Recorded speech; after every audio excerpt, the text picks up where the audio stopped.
আসসালামু আলাইকুম। SSC ২৭-২৮ batch math with MD side পেজের পক্ষ থেকে সবাইকে স্বাগতম। পরিসংখ্যানের দ্বিতীয় পর্বে সবাইকে স্বাগতম। আজকের পর্বে প্রথমে আলোচনা করব পরিসর নিয়ে। পরিসরের সূত্র হচ্ছে সর্বোচ্চ মান মাইনাস সর্বনিম্ন মান যোগ হচ্ছে ১। আর যদি পরিসরের সংজ্ঞায় আসি, পরিসর কাকে বলে, তাহলে কী লিখব? সর্বোচ্চ মান ও সর্বনিম্ন মানের পার্থক্যকে পরিসর বলে। কোনো উপাত্তের সর্বোচ্চ মান এবং সর্বনিম্ন মানের পার্থক্যকে কি বলে? পরিসর বলে। আর পরিসর নির্ণয়ের সূত্র হচ্ছে কি? সর্বোচ্চ মান মাইনাস সর্বনিম্ন মান যোগ হচ্ছে ১। আমি যদি একটা উদাহরণ দেখি, আমি হচ্ছে এখানে কিছু সংখ্যা লিখে ফেলছি। এখান থেকে হচ্ছে কী করব? পরিসর নির্ণয় করব। তাহলে আমাকে কী করতে হবে? প্রথমে দেখতে হবে এখানে কি সর্বোচ্চ মান কত। তাহলে আমরা যদি দেখি 75, 40, 74, 45 এই সংখ্যাগুলোর মধ্যে থেকে যদি দেখি সবচেয়ে বড় যে সর্বোচ্চ মান আছে সেটা হচ্ছে কত? 90। তাহলে এখানে লিখবো কত? 90। তারপর কী লিখবো? সর্বনিম্ন মান, অর্থাৎ যেটা সবচেয়ে কম। তাহলে সবচেয়ে ছোটো যদি আমরা দেখি এখানে কত আছে? 40। তার চাইতে ছোটো কি আর আছে? নাই। এখানে 45 আছে, এখানে 45 আছে। তাহলে সর্বনিম্ন মান হচ্ছে কত? 40। তাহলে এখন পরিসর কীভাবে নির্ণয় করবো? আমরা জানি পরিসর সমান সমান সর্বোচ্চ মান মাইনাস সর্বনিম্ন মান প্লাস হচ্ছে কি 1। তাহলে সর্বোচ্চ মান কত? 90। তাহলে এখানে কত বসবে? 90। তারপর এখান থেকে মাইনাস করতে হবে কি সর্বনিম্ন মান, যেটার ভ্যালু হচ্ছে কত? 40। তাহলে এই 90 থেকে যদি আমি 40 মাইনাস করি, তাহলে আর থাকতেছে কত? 50 প্লাস হচ্ছে 1-এর 1। 50 আর 1 যোগ করলে কত পাচ্ছি? 51। তাহলে এই যে উপাত্তগুলো দেওয়া ছিল, উপাত্তের পরিসর হচ্ছে কত? 51। আশা করি এটা বুঝতে পারছো। এবার হচ্ছে অনেক সময় পরীক্ষা এরকম হয় যে পরিসর দেওয়া থাকে, সর্বোচ্চ মান দেওয়া থাকে, সর্বনিম্ন মান বের করতে বলে, অথবা পরিসর দেওয়া আছে, সর্বনিম্ন মান দেওয়া আছে, সর্বোচ্চ মান বের করতে বলে। আমি একটা প্রশ্ন লিখে ফেলাম, কোনো একটি উপাত্তের পরিসর হচ্ছে কত? 49, সর্বোচ্চ মান হচ্ছে কত? 88। তাহলে সর্বনিম্ন মান কত হবে? তাহলে কী লিখবো শুরুতে? সমাধানে কী লিখলাম? যে এখানে পরিসর কত আছে? পরিসর কত দেওয়া আছে? 49। তারপর সর্বোচ্চ মান কত দেওয়া আছে? 88। তাহলে কী লিখবো? আমরা জানি পরিসর সমান সমান সর্বোচ্চ মান মাইনাস সর্বনিম্ন মান প্লাস কত? 1। এখন হচ্ছে কী করব? মান বসাবো। পরিসর কত দেওয়া আছে? 49 ইকুয়াল সর্বোচ্চ মান কত দেওয়া আছে? 88 মাইনাস কি সর্বনিম্ন মান প্লাস হচ্ছে কি 1, বা 49 এই যে প্লাসের 1, এটা এদিকে আসলে কিসের হবে? মাইনাসের। তাহলে মাইনাস 1, আর এখানে কত আছে? 88 মাইনাস সর্বনিম্ন মান, বা এই 49 থেকে যদি আমি 1 মাইনাস করি, তাহলে আর কত পাচ্ছি? 48 পাচ্ছি। এই যে এইখানে 88 কিসের আছে? প্লাসের। এটা এদিকে আসলে কিসের হবে? মাইনাসের। মাইনাস 88। তাহলে এখানে আর কি থাকতেছে? মাইনাসের সর্বনিম্ন মান। বা 48 থেকে যদি আমি হচ্ছে 88 মাইনাস করি, তাহলে কত পাবো? তাহলে আমি হচ্ছে 48 থেকে 48 মাইনাস 88, তাহলে কত পাচ্ছি? মাইনাসের 40 পাচ্ছি। তাহলে এখানে লিখবো কত? মাইনাসের 40 ইকুয়াল কী হবে? মাইনাসের সর্বনিম্ন মান। তাহলে এই পাশের মাইনাস আর এই পাশের মাইনাস বাদ যাবে। তাহলে মাইনাস মাইনাস বাদ গেলে এই পাশে আর কী থাকতেছে? 40, আর এখানে কি থাকতেছে? সর্বনিম্ন মান। তাহলে এখান থেকে কী লিখতে পারি? সুতরাং সর্বনিম্ন মান হচ্ছে কত? 40।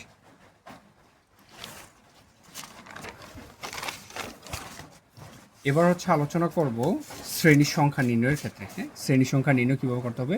শ্রেণী সংখ্যা নির্ণয়ের সূত্র হচ্ছে পরিসর ভাগ শ্রেণীব্যক্তি, অর্থাৎ পরিসরকে শ্রেণীব্যক্তি দ্বারা ভাগ করলে শ্রেণী সংখ্যা পাওয়া যাবে। তো আমি ধরে নিলাম যে কোনো একটা উপাত্তের পরিসর হচ্ছে কত? 59, আর শ্রেণীব্যক্তি আমি ধরে নিলাম কত? 5 ধরে নিলাম। তাহলে শ্রেণী সংখ্যা কত হবে? তাহলে আমি কী লিখলাম সমাধানে? যে এখানে পরিসর হচ্ছে কত? 59, শ্রেণীব্যক্তি হচ্ছে কত? 5।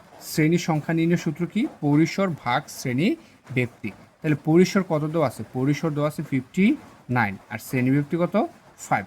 এখন যদি আমি ভাগ করি 59কে 5 দ্বারা যদি ভাগ করি, তাহলে কত পাবো? 59 ভাগ 5 কত পাচ্ছি? 11.8।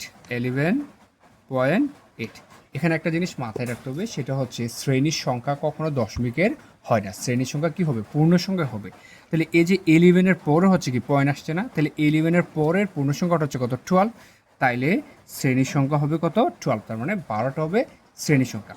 যদি এটা এইভাবে পয়েন্ট আসতো, ধরো 18, 11.892 এরকমও আসতো, তারপরেও কি হইতো, পূর্ণ সংখ্যা 11-র পরের পূর্ণ সংখ্যা হচ্ছে কত 12, তাহলে শ্রেণী সংখ্যা কত হবে 12। যদি 3.596 আসে, 3-র পরের পূর্ণ সংখ্যা কত 4, তাহলে শ্রেণী সংখ্যা হবে কত 4।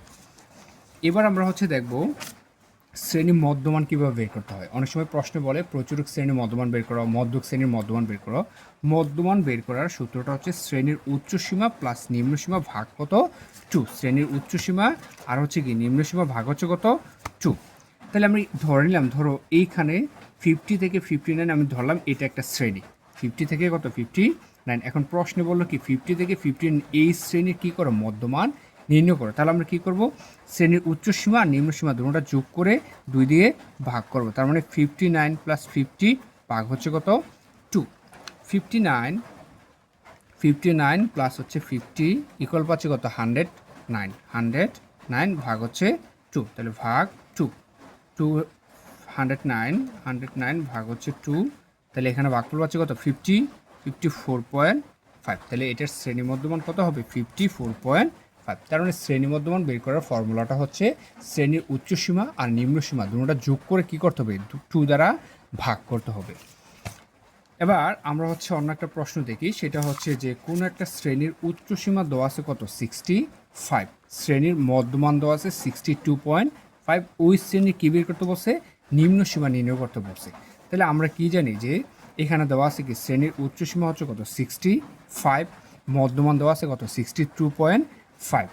তাহলে আমরা কি জানি মধ্যমান ইকুয়াল উচ্চসীমা প্লাস নিম্নসীমা ভাগ কত 2। এখন আমরা মান বসাবো, এই যে মধ্যমান, এখানের মধ্যমানের ভ্যালু দেওয়া আছে কত 62.5। 2 উচ্চসীমার মান দেওয়া আছে কত 65 প্লাস, আর বাকি থাকলো কি নিম্ন সীমা বা এই 2টা কি আছে এই পাশে ভাগাকার আছে, তাহলে এদিকে আসলে কী হবে গুণ হবে, কার সাথে গুণ হবে 62.5 এর সাথে। তাহলে 62.5 ইন্টু 2 ইকুয়াল কী থাকতেছে 65 প্লাস নিম্ন সীমা। 62.5 আর হচ্ছে 2 যদি আমি গুণ করি 62.5 ইন্টু 2, তাহলে এখানে পাচ্ছে 125। 65 এ পাশে কিসের আছে প্লাসের, তাহলে এটা এদিকে আসলে কিসের হবে মাইনাসের। ইকুয়াল কি থাকতেছে নিম্ন সীমা বা 125 থেকে হচ্ছে যদি আমি 65 মাইনাস করি 125 মাইনাস 65, তাহলে থাকতেছে আর কত 60 ইকুয়াল হচ্ছে কি নিম্ন সীমা। তাহলে সুতরাং কি বলতে পারি, সুতরাং নিম্ন সীমা হতো কত, নিম্ন সীমা হচ্ছে 60। আশা করি এটাও সবাই বুঝতে পারছে। এবার হচ্ছে আমরা কথা বলবো পরিসংখ্যানে ব্যবহৃত চলক নিয়ে। পরিসংখ্যানে ব্যবহৃত চলক হচ্ছে কয় প্রকার, 2 প্রকার। একটা হচ্ছে বিচ্ছিন্ন চলক আর একটা হচ্ছে অবিচ্ছিন্ন চলক। এটা হচ্ছে MCQতে আসে, তারপর হচ্ছে সংক্ষিপ্ত প্রশ্নে, আবার সৃজনশীলে কতে আসে যে পরিসংখ্যানে ব্যবহৃত চলক কয় প্রকার ও কী কী উদাহরণসহ লিখো। 1 নম্বর হচ্ছে বিচ্ছিন্ন চলক। বিচ্ছিন্ন চলক কাকে বলে, যে সকল চলকের মান শুধুমাত্র পূর্ণ সংখ্যায় হবে, অর্থাৎ যে সকল চলকের মান কি হবে পূর্ণ সংখ্যা হবে, সেই সকল চলককে বলা হয় কি বিচ্ছিন্ন চলক। যেমন গণসংখ্যা, জনসংখ্যা। পূর্ণ সংখ্যায় মানে হচ্ছে এটাতে কি থাকা যাবে না, দশমিক থাকা যাবে না। গণসংখ্যায় কি থাকে না, কখনো দশমিক থাকে না, জনসংখ্যায় কখনো দশমিক থাকে না। আমি উদাহরণ হিসেবে আরও বলতে পারি বইয়ের সংখ্যা, পাখির সংখ্যা। আমরা পাখির সংখ্যা যখন বলি তখন কি বলি যে 10টা পাখি, 5টা পাখি, 2টা। আমরা কখনো 3.5টা পাখির কথা বলি না। তার মানে যে সকল চলকের মান পূর্ণ সংখ্যায় হবে, অর্থাৎ দশমিকে আসবে না, দশমিক আসার সম্ভাবনা একেবারেই নাই, ওই সকল চলককে আমরা কি বলবো বিচ্ছিন্ন চলক বলবো। আর অবিচ্ছিন্ন চলকের সংজ্ঞা কি, যে সকল চলকের মান যে কোনো বাস্তব সংখ্যায় হয়, অর্থাৎ যে কোনো বাস্তব সংখ্যা হইতে পারে, এটা পূর্ণ হইতে পারে আবার অপূর্ণ হইতে পারে, ওই সকল চলককে বলা হয় কি অবিচ্ছিন্ন চলক।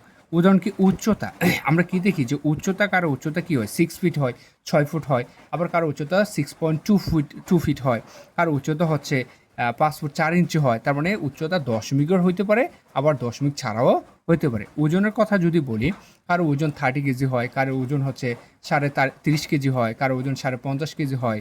হ্যাঁ, তাপমাত্রার কথা যদি বলি, আমরা দেখি তাপমাত্রা কখনো 30 ডিগ্রি সেলসিয়াস হয়, কখনো 30.1 ডিগ্রি সেলসিয়াস হয়, 32.5 ডিগ্রি সেলসিয়াস হয়।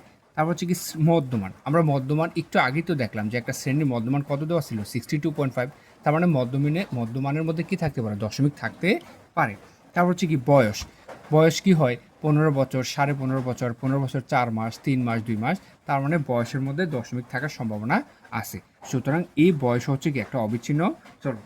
তাহলে পুরো জিনিসটাকে যদি সামারাইজ করি, যে সকল মানের মধ্যে দশমিক আসবে না, দশমিক আসার সম্ভাবনা নাই, ওইগুলো হবে বিচ্ছিন্ন চলক। আর যেগুলোতে দশমিক আসার সম্ভাবনা আছে ওইগুলো হবে কি অবিচ্ছিন্ন চলক। এবার কথা বলবো কেন্দ্রীয় প্রবণতা নিয়ে। উপাত্তসমূহের কেন্দ্রীয় মানের দিকে পুঞ্জীভূত হওয়ার প্রবণতাকে কেন্দ্রীয় প্রবণতা বলে। আমি আরেকবার বলতেছি, উপাত্তসমূহের কেন্দ্রীয় মানের দিকে পুঞ্জীভূত হওয়ার প্রবণতাকে কেন্দ্রীয় প্রবণতা বলে। কেন্দ্রীয় প্রবণতার পরিমাপক হচ্ছে তিনটি, কি কি? গাণিতিক গড়, মধ্যক, প্রচুরক। গাণিতিক গড়, মধ্যক, প্রচুরক। পরীক্ষায় সংক্ষিপ্ত প্রশ্নের মধ্যে এসে থাকে যে কেন্দ্রীয় প্রবণতা কাকে বলে এবং তার পরিমাপক কয়টি ও কী কী। আবার অনেক সময় এমসিকিউতে বলে যে নিচের কোনটি কেন্দ্রীয় প্রবণতার পরিমাপক নয়। তাহলে এই তিনটা ছাড়া বাকি যা আছে সবগুলোই হচ্ছে কি কেন্দ্রীয় প্রবণতার পরিমাপক না। এই তিনটা হচ্ছে কেন্দ্রীয় প্রবণতার পরিমাপক, কি কি? গাণিতিক গড়, মধ্যক আর প্রচুরক।